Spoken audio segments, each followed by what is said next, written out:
Bom dia, queridos alunos.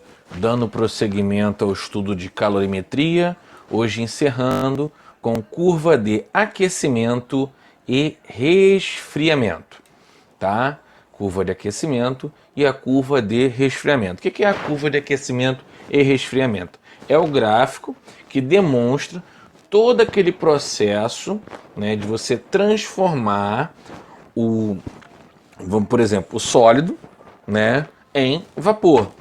Ou, no caso do resfriamento, o vapor até o sólido, tá? Passo a passo, essa curva, ela me demonstra duas coisas: a temperatura, a quantidade de calor e mais outros elementos que nós vamos estar vendo, tá? Vou demonstrar a curva para vocês e depois no vídeo, que também vai ser postado junto a esse, né, lá na plataforma, os exercícios. Um exercício de aquecimento e um exercício de resfriamento. Então vamos lá, né? Só para que a gente entenda. Nos estudos relacionados à mudança de fase de substância, vemos que é possível provocar essa mudança mediante o fornecimento ou retirada de energia térmica, tá? Os exemplos mais simples dessa ocorrência são as mudanças de estado sólido para líquido, do líquido para gasoso, ou vice-versa, né? Por exemplo, se aquecermos um pedaço de gelo, ou seja, se fornecemos calor a ele, veremos que ele se funde ou derrete, né? Transforma em líquido, né? E depois do líquido em vapor.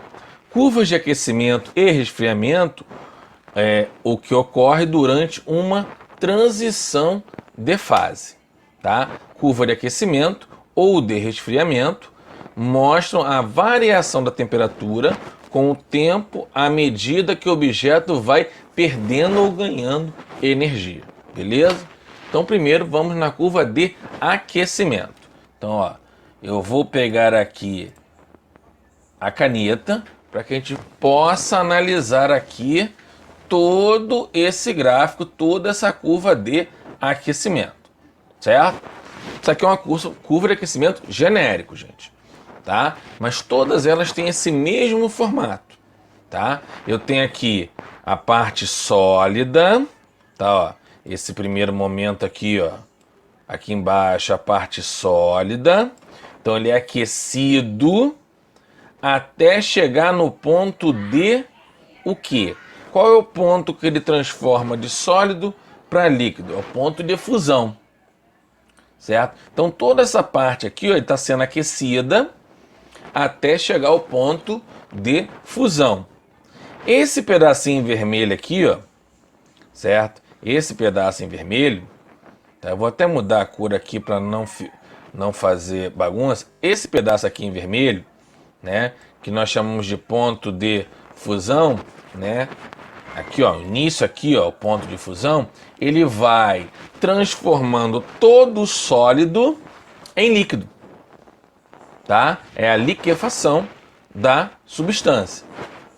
Logo depois, quando chega lá, ó, quando todo o sólido, isso aqui, ó, nesse vermelho aqui, né, que eu botei aqui entre esses dois tracinhos azuis, ele tá meio sólido, meio líquido. Quando ele chega nesse ponto aqui, ele já se transformou todo em líquido. E aí eu começo a aquecer a sua temperatura até chegar ao ponto de ebulição. Quando ele chega no ponto de ebulição, o que ele vai fazer? Eu tenho água, por exemplo, água.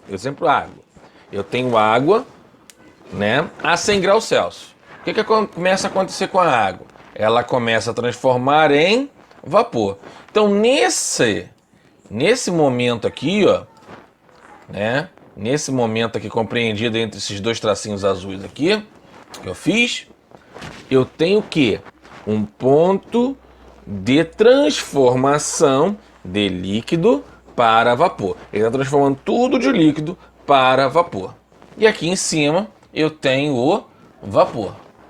Tá? Que aí quem já estuda é o estudo dos gases. Não é mais a calorimetria, que o estudo dos gases. Que o estudo dos gases nós vamos ver na próxima matéria. Beleza? Ótimo. Só relembrando, tá? Deixa eu até pegar uma outra cor aqui, ó. Só relembrando que esse ponto aqui, tá? Que é essa parte aqui, tanto aqui, ó, no sólido para o líquido, como no líquido para o vapor, lembrando que eles são sempre a temperatura constante. É uma mudança de fase. Eu tenho aqui, ó, mudanças de temperatura e mudanças de fase, certo? Isso na curva de aquecimento. Já na curva de resfriamento, ela é basicamente o contrário. Ela vem descendo a escadinha. Eu tenho ela em vapor, ó, abaixei a temperatura. Lembrando que a curva de resfriamento, né, ela vai cedendo calor. Então, ó, curva de resfriamento. Eu tenho aqui vapor, ele vai diminuindo a sua temperatura até a parte da condensação. E aí ele vai transformar o vapor em líquido. Depois de líquido você vai diminuindo a temperatura, ele vai cedendo o calor até chegar ao ponto de solidificação. Quando ele chega no ponto de solidificação, ele começa a transformar, ele é líquido ainda, né? Começa a transformar em sólido, depois de sólido para menor temperatura, certo? Aí vai embora, tá? Então temos a curva de aquecimento e a curva de resfriamento. Todos os dois eu vou mostrar a vocês como calcular e como construir, tá? No outro vídeo, tá? No vídeo dos exercícios, que é o que eu vou fazer exercício com vocês. Beleza? Então não deixe de assistir, é importantíssimo que vocês assistam outro vídeo para que vocês consigam entender melhor, tá bom? Que esse aqui é só um esboço do gráfico da curva de aquecimento e resfriamento. No mais, fiquem com Deus e até a próxima semana.